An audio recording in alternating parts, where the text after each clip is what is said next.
Welcome everyone. Today we will show you how to send HD photos and videos in WhatsApp. When you click that subscribe button, we can continue. First thing that we will need to do is check if our WhatsApp is even updated. We will do that by going to Play or App Store and searching for WhatsApp. As you can see, mine doesn't need to be updated and is in the newest version. Now go to any WhatsApp chat.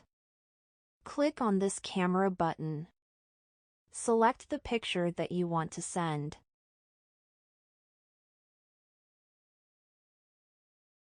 Now, for it to be in max quality, just click on this HD button at the top of the screen and select HD quality option. Now your picture will be crystal clear when it is sent to someone. That's all for today. Bye.